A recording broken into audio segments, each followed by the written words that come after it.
আমার কাছে একটা বিষয় মনে হচ্ছিল আজকের আলোচনা শুনে যে আজকে যারা সরকারি দলের বেঞ্চে আছেন তারা বোধহয় আওয়ামী লীগ থেকে, আর আমরা এদিকে যারা আছি তারা বোধহয় জামাত বিএনপি সংসদ সদস্য।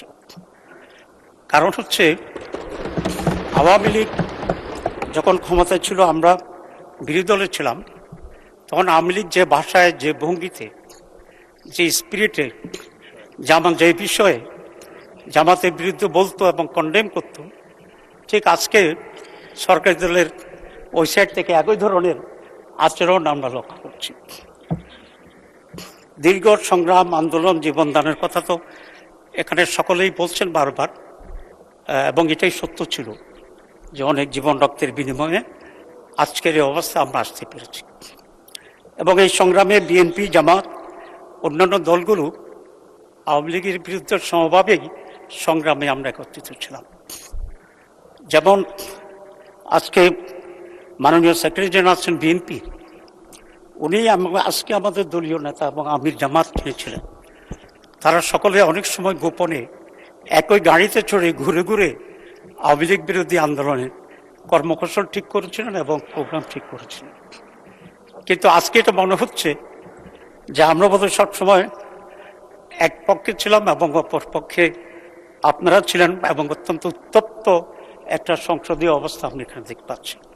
আন্দোলন সংগ্রামের সময় এই যে 18 মার্চ ছিল ইন্টারিম গভর্নমেন্টের সময়, সে সময় অনেক সিনিয়র নেতৃবৃন্দের সাথে বিএনপির আমার ব্যক্তিগতভাবে বা সাংস্কৃতিক আলোচনা হয়েছে। আমরা সকলে তখন বলেছি যে আমরা এই সংগ্রামের মাধ্যমে আওয়ামী লীগের এই পতনের পর যে রাজনীতি হবে, যে সংস্কৃতি হবে, যে পার্লামেন্ট হবে, যে দেশ শাসন হবে, আমরা সকলে মিলে একটা সুশাসন দেওয়ার জন্য আমরা কাজ করব। এই পর্যন্ত কিন্তু আমরা পুরোপুরি ঐক্যমতে ছিলাম।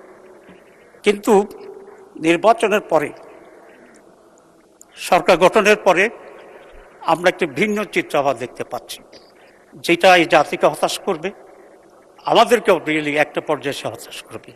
কারণ আমরা যেটা দেওয়ার কথা ছিল, যেটা আমরা দিতে পারবো বা দিতে পারতাম, সকলে মিলে আন্ডারস্ট্যান্ডিংয়ের মাধ্যমে একটা ভালো পরিবেশে এরকম একটা হোস্টাইল এনভায়রনমেন্ট যদি তৈরি হয় দিক, তাহলে সেটা দেওয়া কিন্তু সহজ হবে না।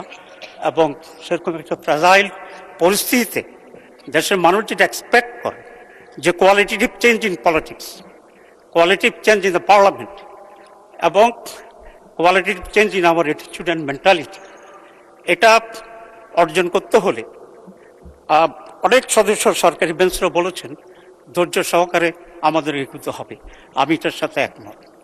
কিন্তু কথাটা হচ্ছে এই, শুধু পার্লামেন্টে বক্তৃতা দিয়ে এটা অর্জন করা যাবে না।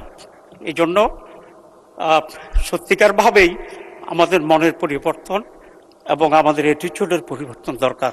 মাননীয় স্পিকার, আজকে অনেক ওনারা বলেছেন 2/3 পেয়েছেন ওনারা।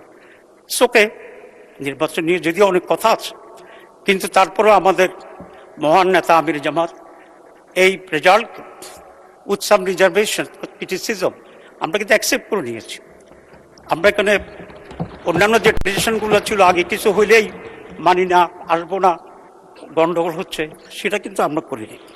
আমরা করিনি এই জন্যেই যে নেশনের প্রতি আমাদের যে দায়বদ্ধতা আছে, এই জাতির প্রতি যে আমাদের কমিটমেন্ট আছে, সেই দায়বদ্ধতা এবং কমিটমেন্টকে পূরণ করতে হলে পারস্পরিক ঝগড়াঝাটিতে সময় ব্যয় করলে এটা হবে না। বরং সেটা না হয়ে পুরো সময়টাই যদি, পুরো কনসেন্ট্রেশনটা যদি আমরা দেশ গড়ার জন্য, মানুষের কল্যাণের জন্যে, সুস্থ রাজনীতির জন্যে আমরা করি, তাহলে সেটাই আমাদের অর্জনকে একটা রিমার্কেবল হিস্টোরিক্যাল পর্যায়ে যাবে বলে আমি বিশ্বাস।